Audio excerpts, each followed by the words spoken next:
So after losing some of my data, now recovered it and I'm back. So this is pretty much where we left off. The block has been assembled with the crank and the pistons. And let's get the rest of it assembled. So the front cover for the block has been installed with new gasket and sealant, and the crank gear has also been installed. Next step is the camshaft, so that's been assembled with assembly lube, and thrust has been checked, and the timing's now been checked correct. Oil pump has been stripped, lubrication has been into the gears, and I'm going to top it up with some oil. Grab a screwdriver, put it in through the pump drive, and then turn the pump until we get some oil out of the oil pressure side. There we go. Pressure side's got oil feed to it. We're going to lubricate the boss that's mounted into the block.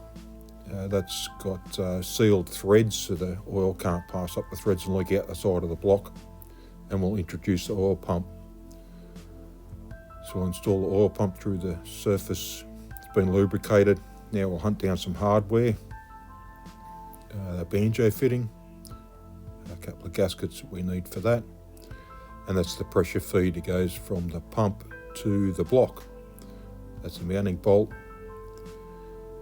Some thread lock for the mounting bolt. So put some thread lock on the mounting bolt, introduce that into the pump, and we'll get that torqued up.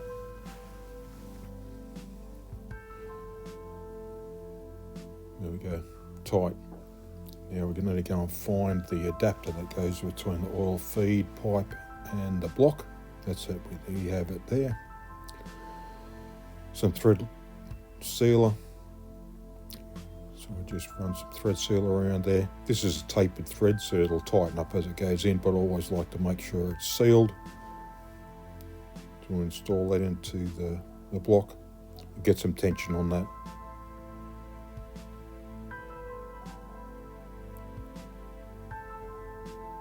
Enough tension to make sure that's sealed. Wipe off the excess sealant. Now the feed pipe. So make sure you always put some lubrication on that olive that goes on that pipe. We'll introduce that to the pump. Excuse me. We get that mounted up loosely so we can then install the banjo fitting with the two gaskets or the crush washers, whatever you want to call them. We'll get them installed in there. Get that location corrected and get the thread done up. Get some tension on that fitting on the olives to make sure that's sealed up, and the banjo fitting. It's now done, sealed. Next step, clean the bottom of the block, ready for the sump. So sump bolts, they've been sitting in a container with some wax and grease remover. There it is, clean and dried. So we'll get some sealant onto the block surface. And the front main cap and the rear main cap, they've got recesses for your end seals. I'll put silicone in them and this adhesive along the block face. Once this is, we make sure it's spread out, not too thick, enough to hold that cork gasket in place. Now we installed them. So you can see the rubber fitting goes over that main cap. That's got silicone underneath it, so that helps it adhere to the cap. That's that rear has been sealed in. Locate that gasket along there, the cork gasket, and the front one. There's always sealant in the corners to make sure they're sealed up. Now I don't put any adhesive on the sump. The sump's been cleaned, dried, ready for install. I do install, or I add sealant across that corner. You always find it, if you're going to come across an older engine, that's usually where they leak. And I always add silicone or some sort of sealant across that gasket corner. Now we've got that sealed up. You'll have to trust me, I did have, this is part of the lost data. So the bolts have been cleaned, they get installed and tightened up. So that's something I buttoned up. So the head's been away and been serviced. It has been sitting in the owner's shed for a while, and there's a bit of sawdust floating around. It's probably to be expected considering he's a chippy for trade. So we'll give this a good wash down. Wax and grease remover does a pretty good job. Also make sure you wash through, well I did make sure I wash through all the push rod tubes and wipe everything down nice and dry. Now that side's ready for assembly. They're the push rod tubes I've cleaned out. And then the block head surface, I usually clean this 3 or 4 times. The first time you'll see that rag's grey. I keep cleaning it until the rag comes off clean, just like that.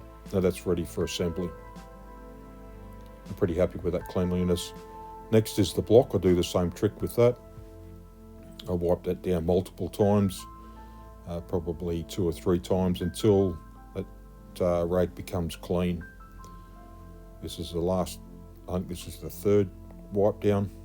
That's okay. Now always check these dowels. This is the dowel that goes into the head and the block, which locates the head to the block.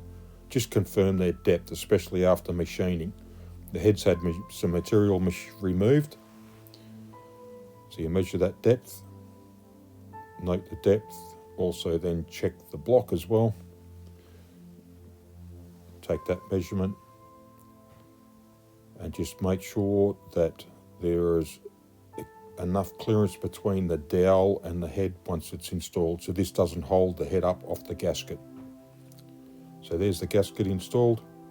Be careful of orientation because these gaskets can go back on either way, upside down or back to front. I'll show you just here.